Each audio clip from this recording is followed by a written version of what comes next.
Hello everyone, ये video class 10th maths के chapter 5 जिसका चैप्टर का नाम है अर्थमेटिक प्रोग्रेशन की ये इंट्रोडक्शन वीडियो रहने वाली है। इस वीडियो में चैप्टर का इंट्रोडक्शन देंगे, इसके सभी फॉर्मूले और एज को देखने के बाद आपको सभी एग्जाम्पल्स को एग्जाम्पल 1 से लेकर के एंड तक और साथ के साथ आपको एक्सरसाइज के क्वेश्चन करने होंगे। सबसे पहले एग्जाम्पल आपको करना चाहिए ताकि एग्जाम्पल करने से क्वेश्चन की अप्रोच कैसे लगानी है ये आपको पता चल जाता है। ये वीडियो इंट्रोडक्शन वीडियो रहने वाली है न्यू एनसीईआरटी के हिसाब से। चलिए वीडियो को शुरू करते हैं अगली स्लाइड से। चैप्टर का नाम है AP arithmetic progression. Arithmetic progression क्या है?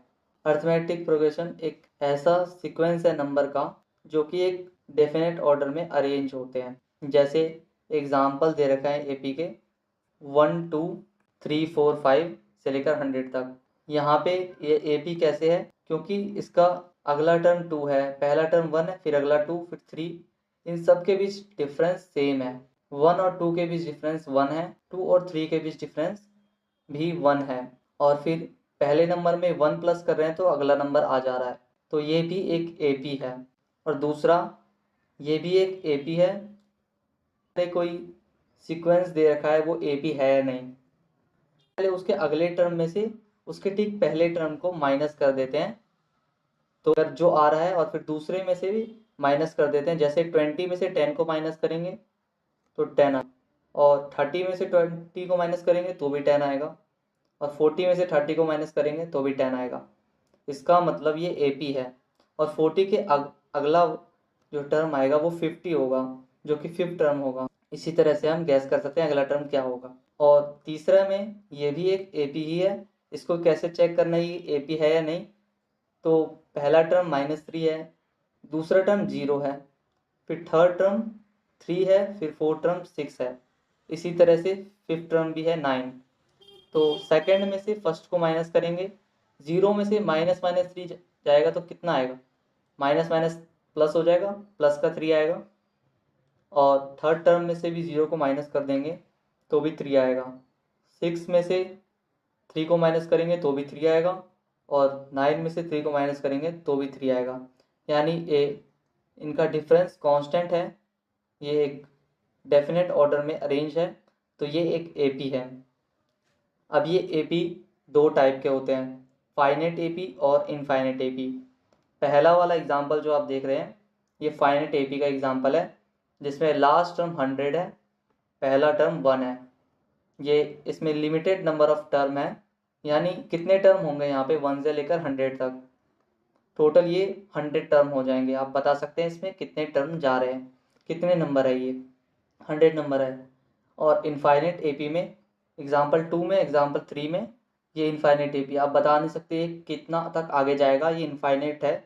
आप नंबर आगे जोड़ते चले जाएंगे, अगला टर्म आता जाएगा। लास्ट टर्म कोई डिफाइन यहाँ पे नहीं है, तो यहाँ पे अनलिमिटेड टर्म है, इसलिए ये इनफाइनेट एपी है। आगे देख लेते हैं। एपी का एक जनरल फॉर्म में होते हैं। सभी एपी को हम एक फॉर्म में लिख सकते हैं, जनरल फॉर्म उनका ए, जहाँ पे ए फर्स्ट टर्म है और उसका अगला टर्म ए प्लस डी होगा, यानी उन दोनों का कॉमन डिफरेंस जो होगा वो एक बार जुड़ेगा। और थर्ड टर्म में कॉमन डिफरेंस 2 बार जुड़ेगा, ए प्लस 2d। और फोर्थ टर्म में ए प्लस 3d और ए प्लस 4d फिफ्थ टर्म हो जाएगा। वैसे ही अगर कहा जाए तो इसका 10th टर्म क्या होगा, 10th टर्म क्या होगा? 10th टर्म इसको ऐसे कर सकते हैं, आपने देखा इसको एक -d जुड़ता है, यानी ये 9d जुड़ेगा, a प्लस 9d हो जाएगा 10th टर्म। ये इनफाइनेट एपी का एग्जांपल है। और फाइनेट एपी में भी last term A N defined है यहाँ पे, और पहला टर्म ए है। और जनरल फॉर्म में इस तरह से लिखा जाता है एपी को। कोई भी सीक्वेंस जो एपी है उसको हम इन जनरल फॉर्म में लिख सकते हैं। एक एग्जांपल से समझते हैं। जैसे ये एक एपी है 2 7 12 17 22। यहाँ पे फर्स्ट टर्म जो होगा A1 2 है, A2 7 है, A3 12 है, और A4 17, A5 22। इसका कॉमन डिफरेंस D निकालने के लिए कैसे निकालेंगे? A2 माइनस A1 करेंगे तो 7 माइनस 2 5 आएगा। और अगर A3 माइनस A2 करते हैं तो 12 माइनस 7 इक्वल टू 5 आएगा। इसका मतलब ये ए पी है।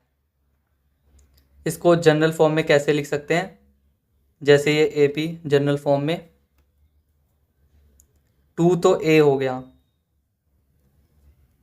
और ये A2 है प्लस 5, दूसरा टर्म ये है A plus 10, A plus 3D होगा यानी 15। इस तरह से इसकी जनरल फॉर्म आ गई। A यहाँ पे 2 है और D हो गया 5, 2D 10 और 3D 15। इस चैप्टर में आपको दो ही फॉर्मूले को ध्यान में रखना होगा। पहला तो ए एन का फॉर्मूला है, A N equal to A plus N minus 1 D. ये फॉर्मूला कब यूज़ कर सकते हैं, जब हमसे पूछा गया हो nth टर्म क्या है। ऐसे पूछ सकता है 10th टर्म क्या होगा, ए पी दे रखा है और 10th टर्म निकालो, इसका 11 टर्म निकालो, 20 टर्म निकालो। तो ये आप ए एन का फॉर्मूला लगा सकते हैं, इससे निकाल सकते हैं।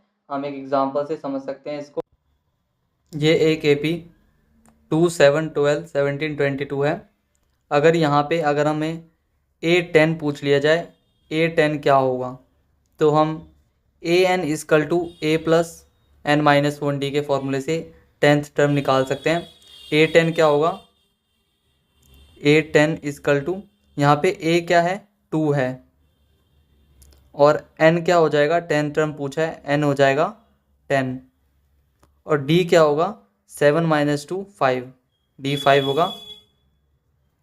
तो 2 प्लस 9 इंटू 5,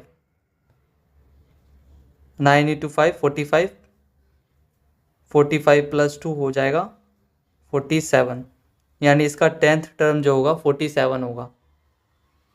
तो ये पूछ लिया जाए S10 बताओ, यानी सम ऑफ फर्स्ट 10 टर्म्स, पहले 10 टर्म का सम बताओ क्या होगा। तो SN का फॉर्मूले से निकाल सकते हैं, SN equal to N upon में 2 बड़ा bracket 2A plus N minus 1 D. इस तरह से S10 निकालेंगे यहाँ पे, तो 10 ये है, N इक्वल टू 10 हो जाएगा अपॉन में 2। यहाँ पे A क्या है, A2 है, 2 इंटू 2,